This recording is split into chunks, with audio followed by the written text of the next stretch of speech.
I arrived for dinner with another woman. My wife yelled, "What is going on?" We walked in silently. "Your lover's wife wants to talk," I said. My wife froze. What happened next was beautiful. All right, Reddit, 8 years of marriage. And I thought I knew my wife better than anyone. Turns out there was one mood I hadn't seen before. The "I'm screwing your buddy and you're too stupid to notice" mood. Well, she was wrong about the last part. Grab your popcorn and listen till the end, because this one's absolutely worth it. It all started pretty subtly.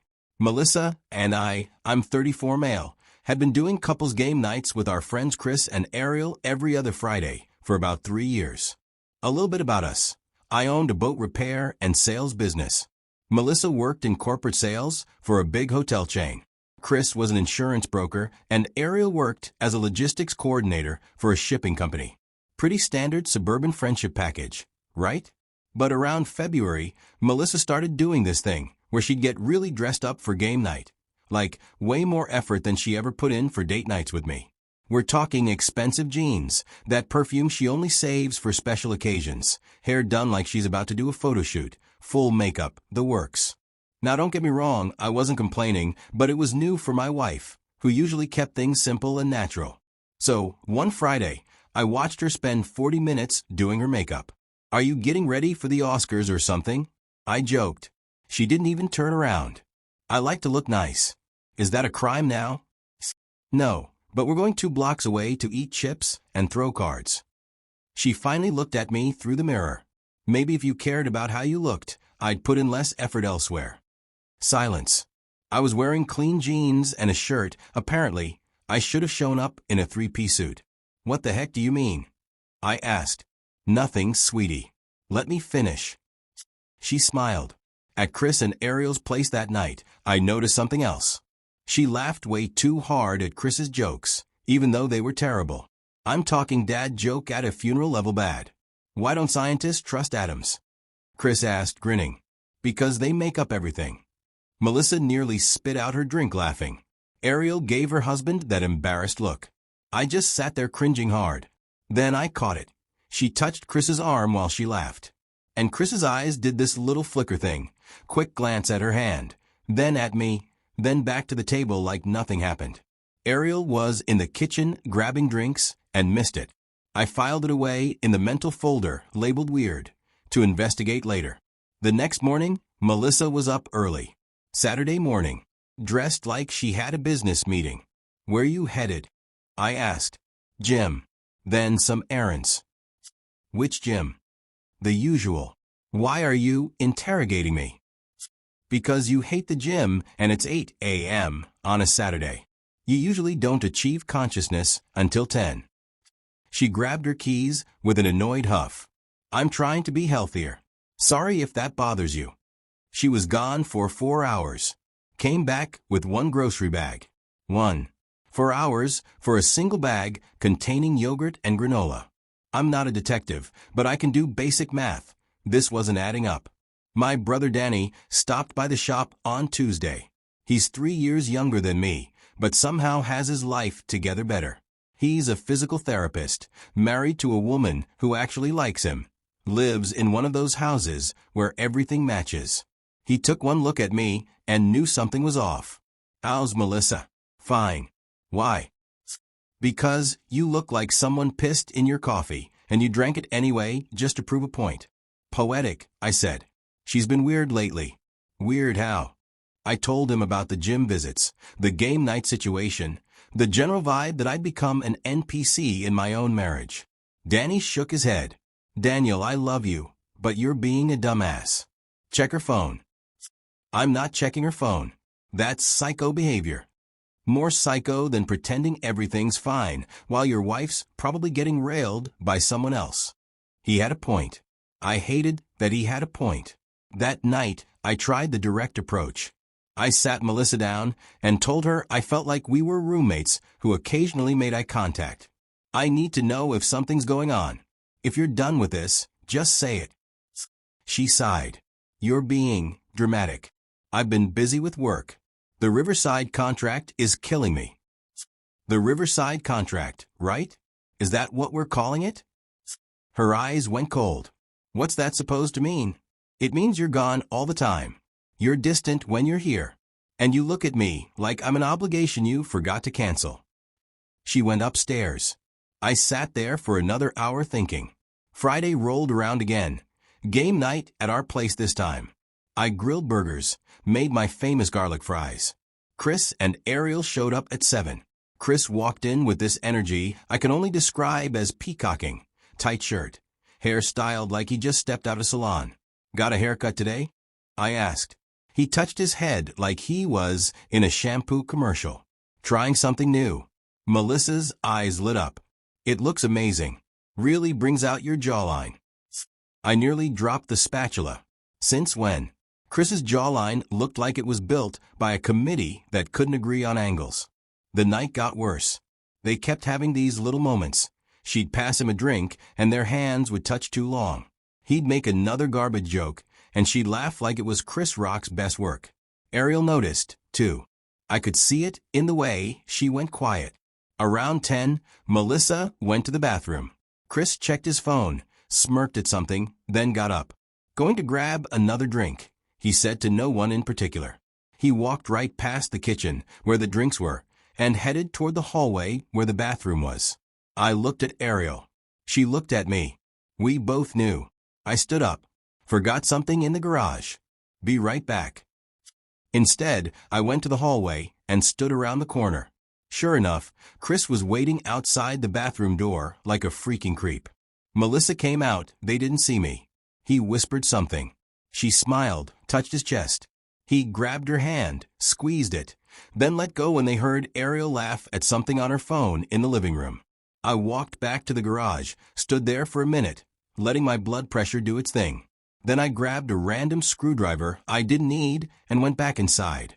The rest of the night, I played it cool, laughed at the right times, made conversation, and watched my wife ice screw my friend, while his wife sat 3 feet away drinking and pretending her marriage wasn't imploding. After they left, Melissa went straight to bed, without a word. I stayed up and opened our credit card statement online. I started seeing charges I didn't recognize at first, then recognized them all too well. Lunch spots on days she said she was at the office.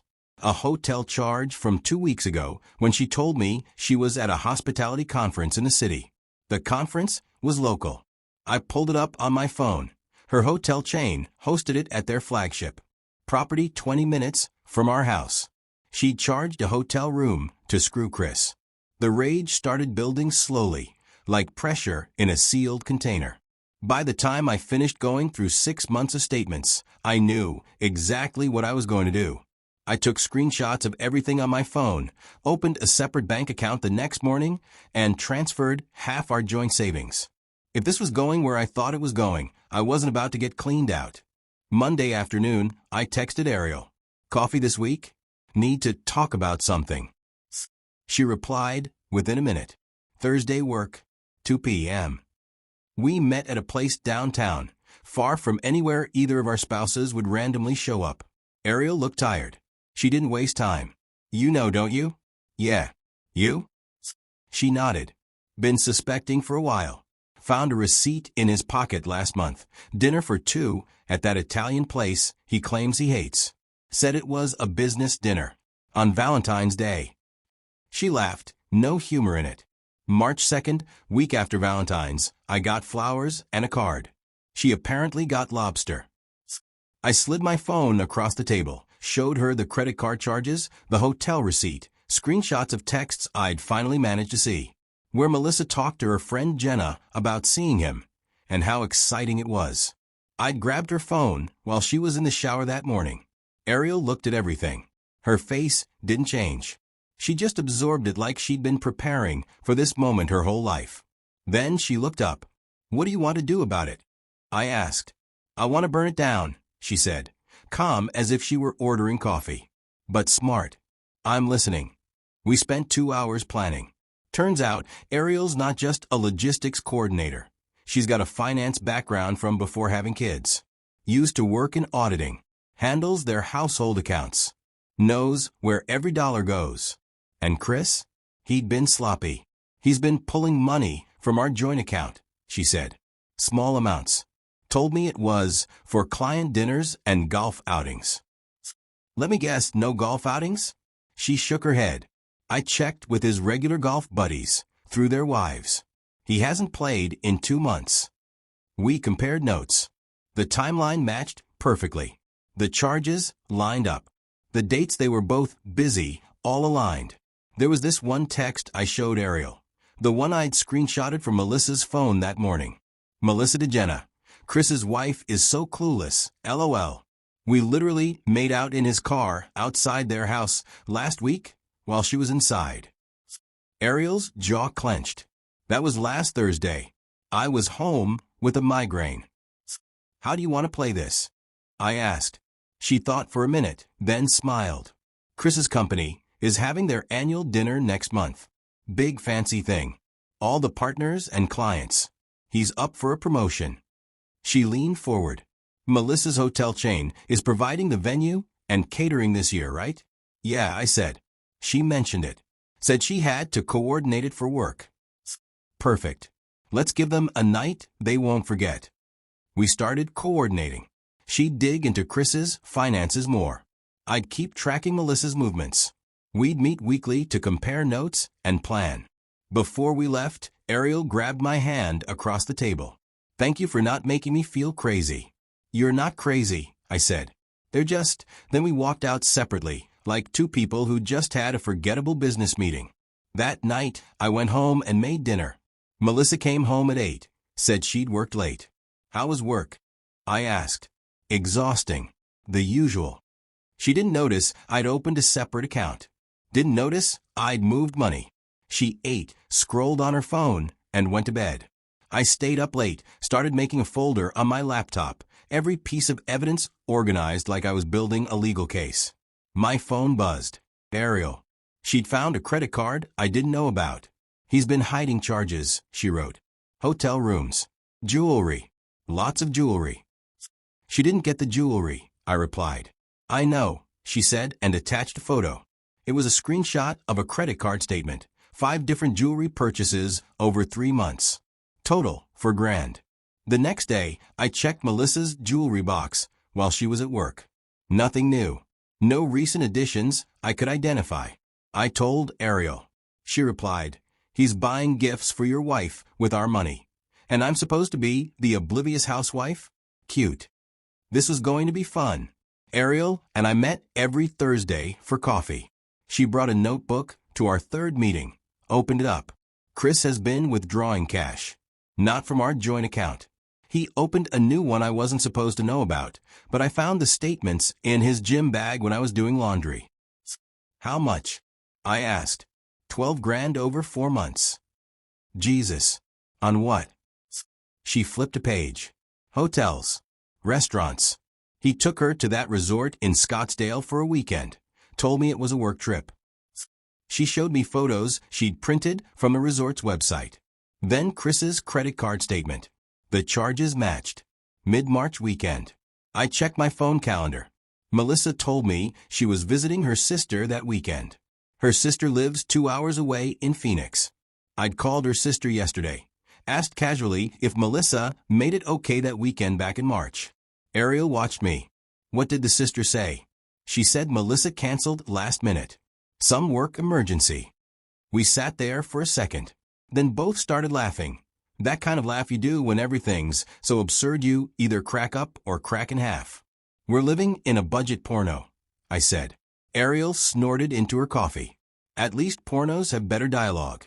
Over the next 3 weeks, we gathered everything. Phone records, hundreds of texts and calls between them.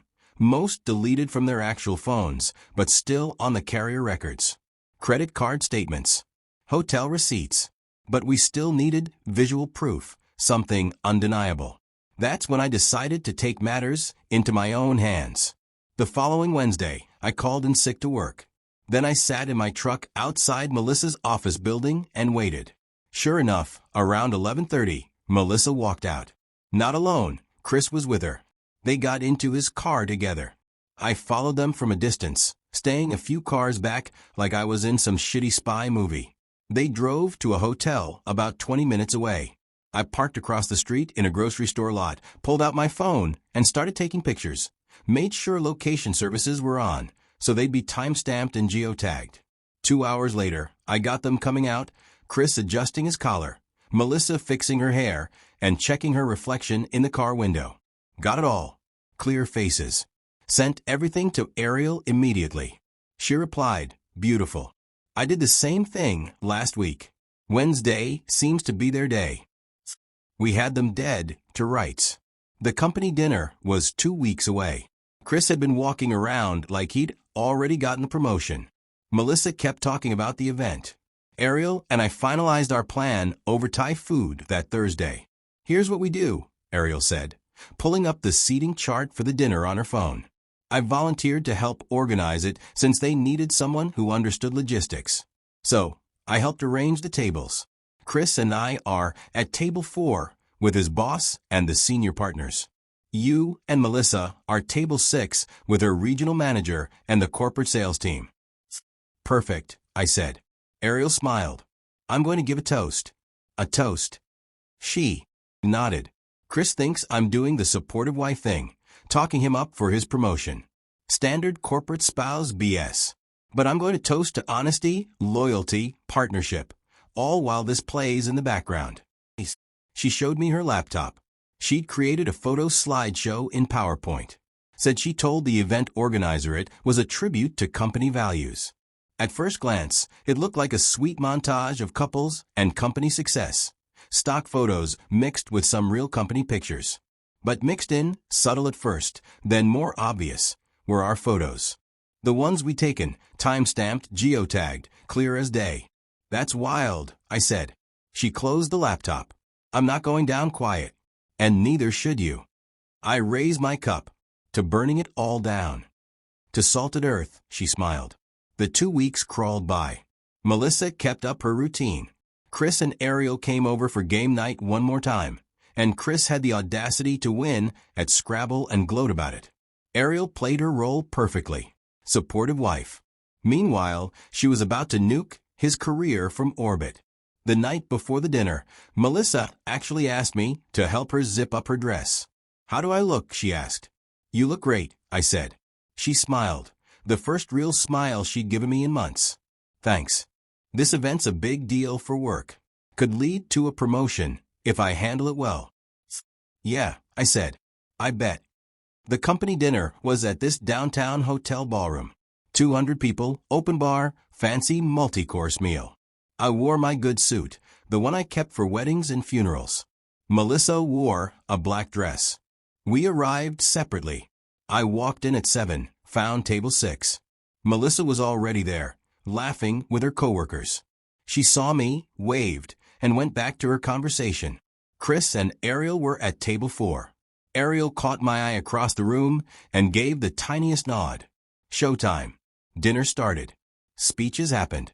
Chris's boss talked about company values, integrity, trust, partnership. The irony was so thick you could spread it on toast. Then came the recognition portion. They called up 3 people getting promoted. Chris was the last one. He walked up to the stage like he'd already won an Oscar. Shook hands, accepted his new title, Senior Account Director. Ariel stood and clapped with everyone else. Smiled like a proud wife. When Chris sat back down, Ariel stood up again and clinked her glass with a fork. The room gradually quieted. I'd like to say a few words, if that's okay. Chris's face went confused, but pleased. Ariel walked to the front. The organizer handed her a microphone. She looked completely calm. What happened next was caught on at least a dozen phones. But I'll tell you how it felt in real time. I want to thank everyone for being here tonight. She paused for a moment, scanning the crowd. Chris works so hard, late nights, weekend trips, client meetings. Then she clicked the remote she'd gotten from the AV guy and told him she had a surprise presentation for her husband. The big screen behind her flickered to life. In fact, she said, he's been working so hard, I wanted to share some of his recent achievements. The slideshow began. At first, it looked completely normal. Photos of Chris at work events, in the office, shaking hands with clients. But then it shifted. A photo of Chris and Melissa entering a hotel. Another of Chris and Melissa sitting at a restaurant, holding hands across the table. The entire room went dead silent. Ariel kept talking, her voice calm and sharp. These are my husband's real achievements. 6 months of lying. $12,000 of our joint savings spent on hotels, restaurants, and gifts. She clicked again. Bank statements appeared on the screen. Charges, hotels, jewelry stores, restaurants. Chris stood up, his face burning red. Ariel, what the heck? Ariel didn't flinch. I'm not done, she said, looking straight at the screen. This jewelry? $4,000. None of it for me. Then she turned directly to Melissa. Did you get the earrings, or did he cheap out? Melissa's face went white.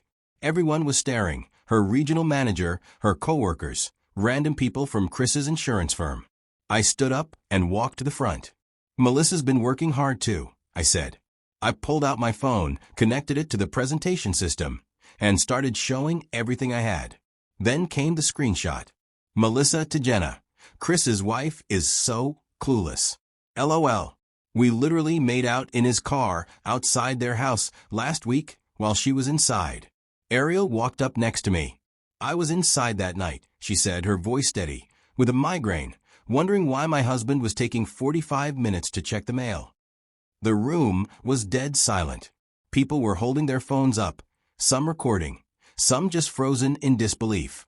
I knew this was going to be on every group chat and social media page by morning. Some people were even holding back laughter. Chris tried to salvage it. This is insane. You're both. This is slander. Ariel held up a folder. These are divorce papers. Already filed. Already served. You can pick up your stuff from the driveway. I had the locks changed this afternoon. I pulled out my own folder. Same for you, Melissa. Separate accounts established. You'll hear from my lawyer Monday. Melissa stood up, panic flooding her eyes. She tried to walk toward me. Daniel, can we just... No. I cut her off, keeping my voice level. We can't. Chris's boss stood up then. Older guy, looked like he wanted to be anywhere else in the world. Mr. Harrison, he said stiffly, we're going to need to have a conversation on Monday morning. First thing. Chris's face crumbled. Sir, this is a misunderstanding. The boss looked at the screen, still showing the bank statements and all the evidence. Is it a misunderstanding that you used company time for personal affairs? That you falsified expense reports? Ariel smiled faintly. I highlighted those, too. Bottom of page 3 in the packet I emailed you yesterday, sir. She turned slightly toward Chris. 6 different expense reports claiming client dinners. I cross-referenced them with your actual calendar from your company laptop, which you leave open at home, and the client contact logs from your CRM system that I accessed through your saved passwords. None of those clients were even in town on those dates. Melissa grabbed her purse and tried to leave. I stepped aside and let her go. She practically ran out of the ballroom. Chris followed about 30 seconds later, after his boss said something sharp and quiet. 200 people were staring. Some looked shocked, some sympathetic. A few definitely amused. Dessert is probably still coming, I said into the mic, shamed to waste it. A few people laughed. Someone near the back even started clapping. Then a few others joined in. Ariel and I walked out together, left our respective spouses to deal with the fallout. Outside the hotel, we stood under the valet awning. My hands were still shaking from the adrenaline. That went well, Ariel said. Better than expected, I replied. She checked her phone. Someone already tagged me in a TikTok. Of course they did. We stood there for a moment. Then Ariel started laughing, really laughing. I couldn't help it. I started laughing too. There we were, 2 idiots, cackling under the city lights while our marriages burned down behind us. Want to get a drink? Ariel asked. Why not? We walked 3 blocks to a dive bar, ordered drinks, and sat in a back booth.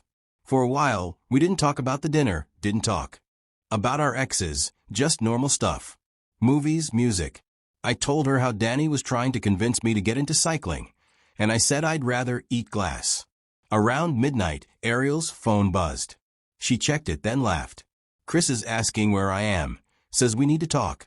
Melissa texted me 6 times. I said, holding up my phone. We both muted our phones and made a toast to it. The next morning, my phone had 87 missed calls and about 200 texts. Most were from Melissa. Some from her friends trying to defend her. A few from mutual friends asking what the heck happened. Danny called at 8 a.m. Dude, you're a legend. Someone sent me the video. There's a video? There are multiple videos, he laughed. You guys broke the internet. The main one has like 100,000 views already. Great. He laughed again. How you feeling? Like I just took out the trash and realized how much space it was taking up. It felt good, but the real come down was about to start. Melissa came by around noon. I'd already changed the locks, just like Ariel had. Went to Home Depot first thing. Took me 2 hours to swap them out. She rang the doorbell, knocked, then eventually started yelling through the door. Daniel, open up. We need to talk. I opened the door, but didn't let her in. You humiliated me, she hissed. How could you? You humiliated yourself, I said calmly. I just held up a mirror. That was cruel, in front of everyone. You screwed our friend for 6 months. You spent our money on your affair. I held up the folder with her stuff inventory. Here's the list of your belongings. Everything's in boxes in the garage. You can pick it up this weekend. Bring someone to help you carry it. You can't just kick me out of my house. Actually, I can. The house is in my name. You're welcome to dispute it with your lawyer. Mine says I'm in the clear. Her face cycled through about 6 emotions before landing on desperate. Baby, she reached for me. I stepped back. We can fix this. Counseling, therapy, whatever you want. I don't want anything from you. She tried tears. They didn't work. You'll regret this, she said finally, venom creeping back into her tone. Doubt it. But you might regret spending 6 months on a guy who got fired and is now living in a motel because his wife locked him out. Her eyes flickered. Chris got fired this morning. His boss called him at 7 a.m. Falsifying expense reports is apparently frowned upon. Also, morality clause in his contract. Conducting an affair using company resources. He's done. She stood there processing that, then left without another word. I closed the door and went back to my coffee. Chris tried a different approach. He showed up at my shop that Wednesday, and honestly, the ball's on this guy. I was going over a restoration estimate with my lead tech, Miguel, when Chris's car pulled into the lot. Chris walked over, trying to look casual. Failed miserably. Daniel, man, can we talk? We are talking, I said, gesturing at the empty lot. Pretty alone right now, Chris. He shifted uncomfortably. Look, I know things got messy. Messy. I nodded. That's one word for it. But we're adults. We can move past this. I stared at him. You screwed my wife for 6 months. Spent 12 grand doing it. Got yourself fired. Nuked her reputation. And you want to move past it? He actually looked offended, like I was the unreasonable one. It wasn't just physical, he said. We connected. Really connected. Oh good, I said flatly. That makes it so much better. You're being a jerk about this. I'm being a jerk? I set down my clipboard. Chris, you're lucky I'm not pressing charges for the money you embezzled from your company to fund your little fest. His face went pale. I didn't, that's not. Ariel documented everything. She's got copies. So does HR at your former employer. They're still deciding if they want to pursue it. So unless you want that to escalate, I'd suggest you back off and never contact me, Ariel, or anyone in our circle again. Chris tried to puff up, but failed at that too. You don't own people. Miguel stepped forward, built like he throws kegs for fun. Boss said back off. Need a translation? Chris left. Miguel shook his head. That guy's a, yep, I said. Meanwhile, Ariel was dealing with her own fallout. Chris had tried to. She tried to clean out their accounts before he could lock her out. But she was faster. Got a lawyer, froze everything, filed first. We met again that Friday. Our new tradition, apparently. She looked lighter. Chris's lawyer called mine, she said. Wants to negotiate. Negotiate what? He thinks he deserves half of everything because we were married for 10 years. She laughed. What did your lawyer say? I asked. That Chris can negotiate with a wall for all he cares. We have documentation of dissipation of marital assets. He spent 12 grand on the affair. That gets deducted from his share. Plus, my lawyer's going for full reimbursement since I can prove it wasn't for marital purposes. She sipped her latte. Also, Chris's parents called. Want me to reconsider. Reconsider what? Divorcing their precious boy. Apparently, I'm ruining his life. Over the next few weeks, things settled into a new rhythm. I worked, hung out with Danny, hit the gym with Miguel, and started actually enjoying my house again. Ariel and I kept meeting for coffee. Then coffee turned into lunch. Then lunch turned into her coming by the house to help me figure out what furniture to keep and what to sell since Melissa wanted half of everything. We didn't plan it, didn't force it. It just kind of happened naturally. One Saturday, we took our dog hiking. She had a golden retriever named Moose. I had a mutt named Steve. They got along better than our exes ever did. Steve's a weird name for a dog, Ariel said as we walked the trail. He came with it. Shelter dog. Figured changing it would confuse him. How considerate. I'm a considerate guy. She looked at me. Yeah, you are. Something shifted that day, just a quiet realization that we worked together. Not just as revenge partners, but as actual people who made each other laugh and didn't have to perform. 2 months after the dinner, my divorce was final. Melissa tried to fight it, wanted alimony. Her lawyer took one look at the evidence of the affair and advised her to take the settlement I offered. State law says infidelity affects asset division. She signed. I signed. Done. Ariel's took a little longer. Chris contested everything. Dragged it out for 4 months. But eventually, even his lawyer got tired of his BS and convinced him to settle.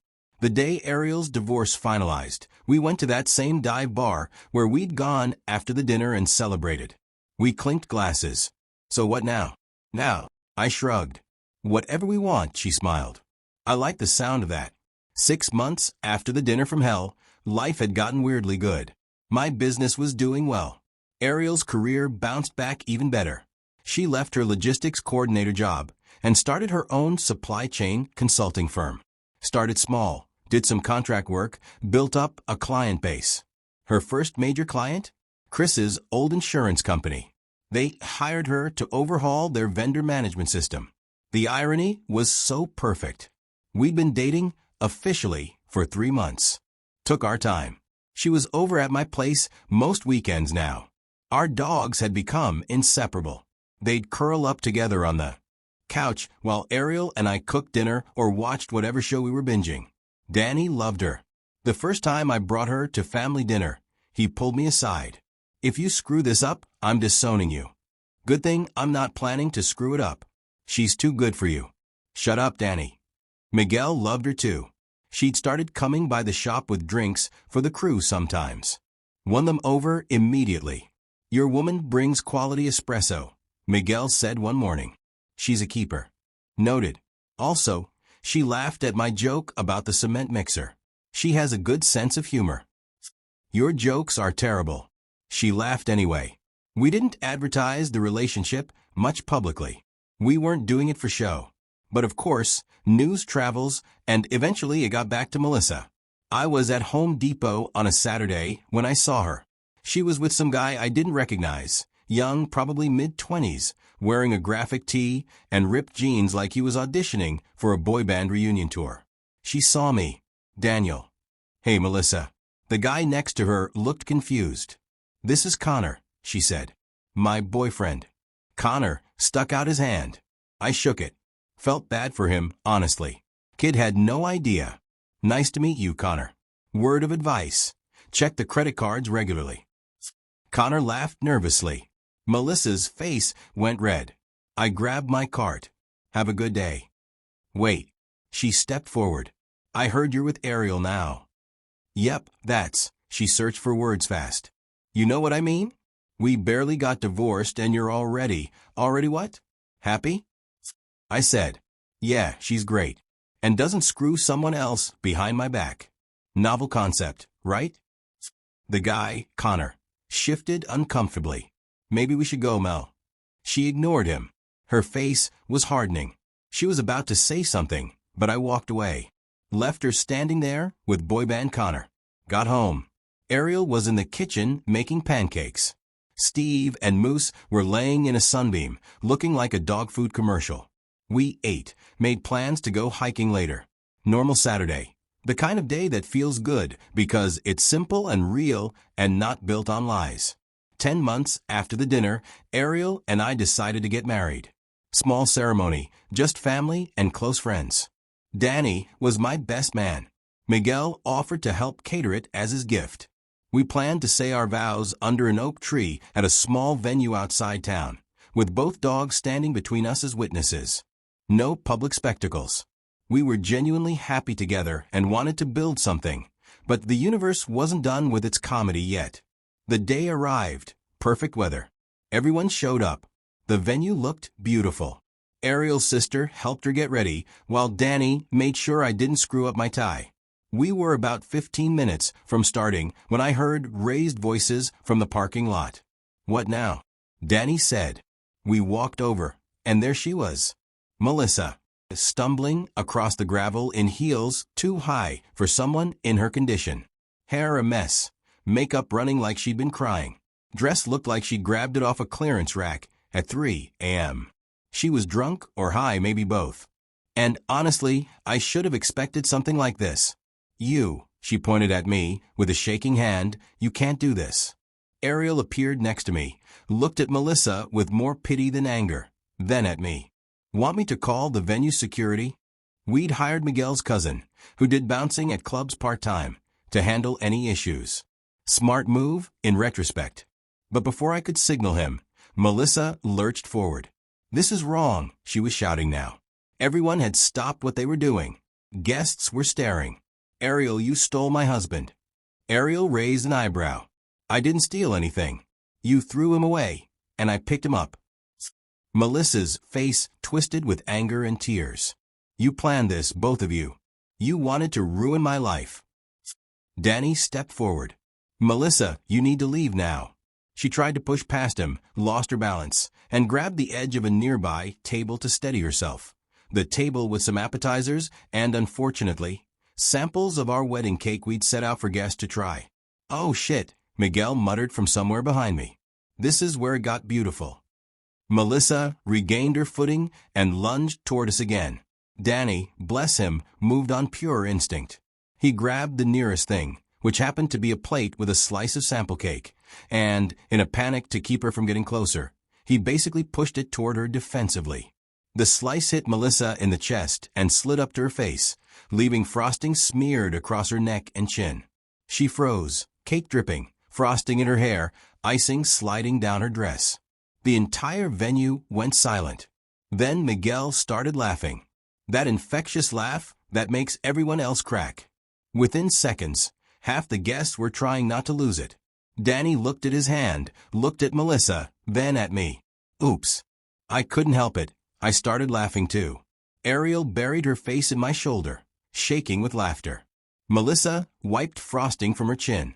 You both, she couldn't form words, just sputtered, reached for the table again, maybe to grab something to throw back. But Miguel's cousin, all 6 feet 5 inches and 250 pounds of him, finally stepped in. Time to go, ma'am, he said, taking her gently by the elbow. Get your hands off me. She tried to pull away. He didn't budge. You can walk, or I can escort you. Your choice. She tried to break free, couldn't. So she did the next best thing. Started yelling. Incoherent BS about betrayal and karma, and how we'd all regret this. The bouncer escorted. He escorted her toward the parking lot. She fought him the whole way, stumbling, shrieking, leaving a trail of cake crumbs behind her. Connor. Yes, the same Connor from Home Depot, appeared from somewhere, running after her, trying to help. The bouncer handed her off. Keep her away from the venue, he said, his voice firm. Or I'm calling the cops. Connor nodded frantically. Got it. I'm so sorry. She said she just wanted to drop off a card, Ariel said dryly. Yeah, that went well. They left. Finally, the parking lot cleared. Danny looked at the remaining cake. Still got most of it left. We're good. Miguel walked over, phone in hand. Brother, I got it on video. The whole thing. He held up his phone. Want me to send it to you? Absolutely. Ariel shook her head, but she was smiling.